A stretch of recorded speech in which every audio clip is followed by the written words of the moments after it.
Qara Uyg'urlar 14-bölüm.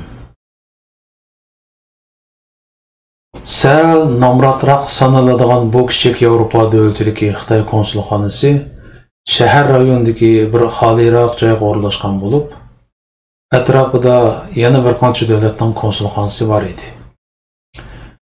Qaramoqqa xuddi birarsining koni dachasida ko'rinadigan bu ko'nichiroy bino doirasi xili cho'ng bir bağlı qo'ylining shimolidagi bir burchakka joylashgan bo'lib, odatda o kadar ko'p odam kirib chiqib ketmaydi.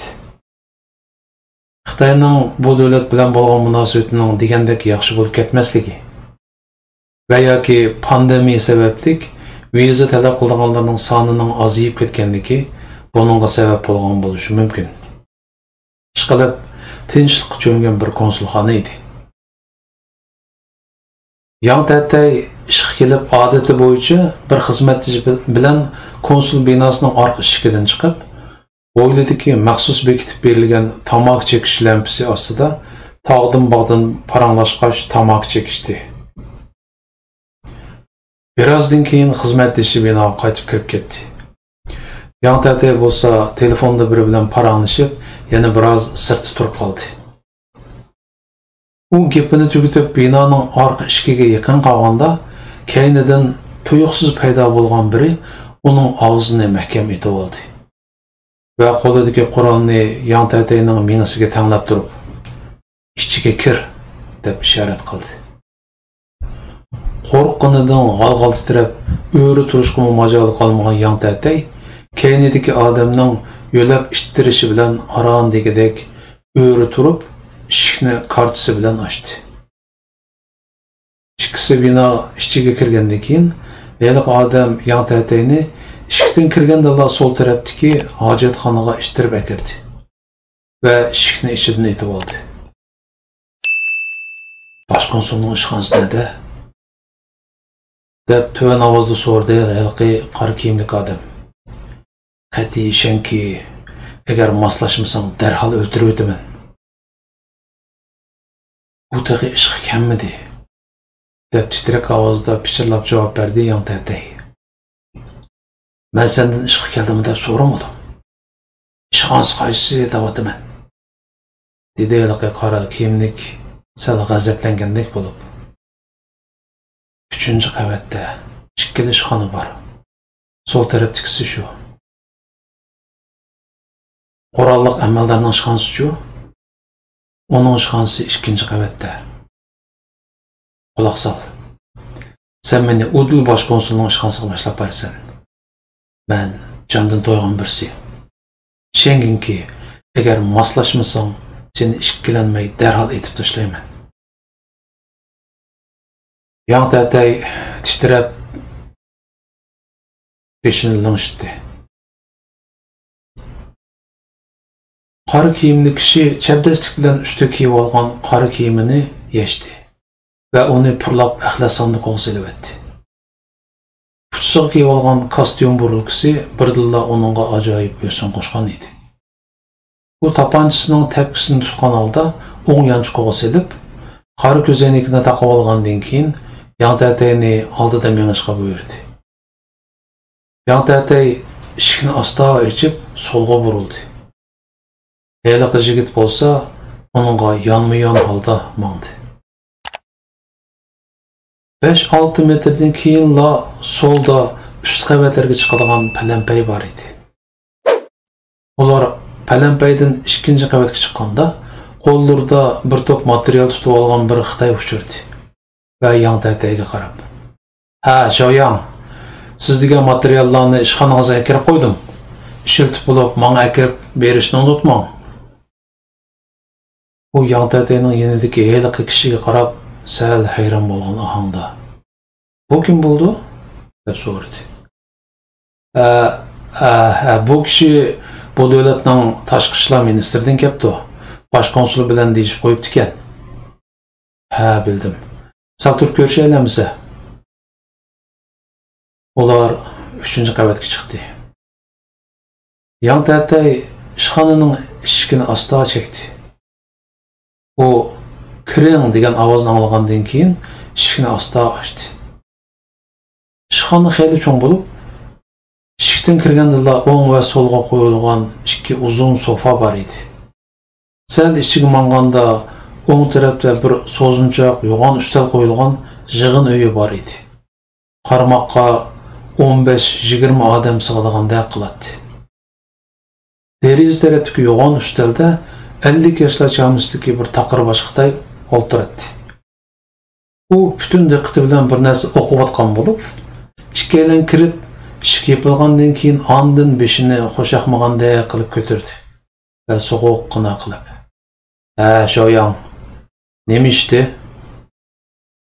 Man Yang Xitoy duduqlab gap qila olmay qoldi. "Bu odam kim?"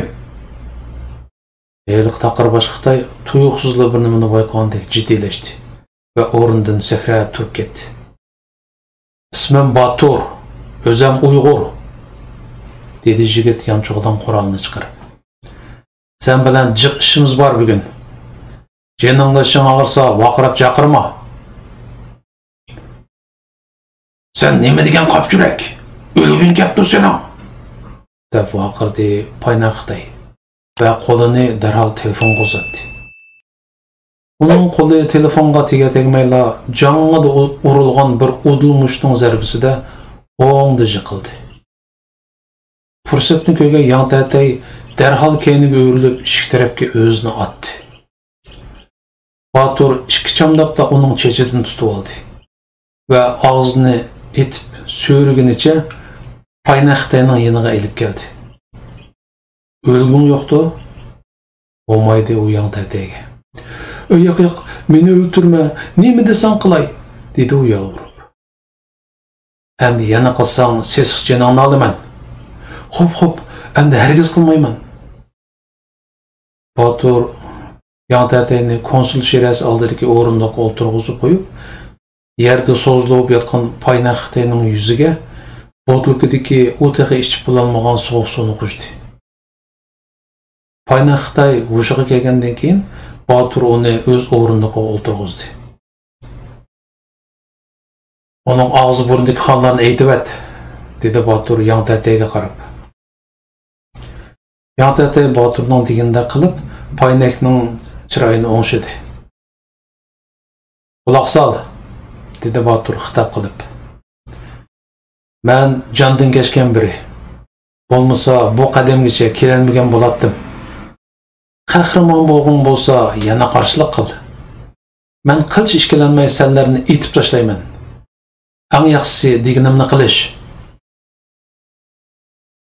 Paynak Xitoy chiroyida qon qolmagan holda sangilab o'tirdi. Uning bilinar-bilinmas boshlang'ishligini ko'rgan Batur: "Konsulxonada qurolli xodimdan qanchasi bor?" deb so'radi. "Birsi", dedi Paynak xo'shaqmag'ani holda. "Uni ishxonanga chaqir", dedi Batur tapanchasini Paynakka tanglab.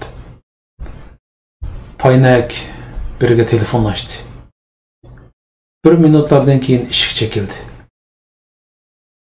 Paynakning "kiring" degan ovozdan keyin eshik ochilib, bir egiz bo'y Xitoy kirib keldi. "Ravshanxon", u ishxonaga kirib eshikni yepishiga ishkenda mo'kib turgan Batur qo'lidagi qurolning Paynaki bilan Xitoyning orqa mengasiga birni urib edi. Elqi Xitoy sepuzilgan qo'noq shahidek kulib bidish qildi. Batur uning qo'llarini keyinga qilib bog'lab, eshikning keyinidagi bulonga yotqizib qo'ydi. Ichidagi ishkalan bo'lsa, kino ko'rib mast bo'lib qolganlardek sangilishib o'tiradi. "Sen nima qilmoqchi?"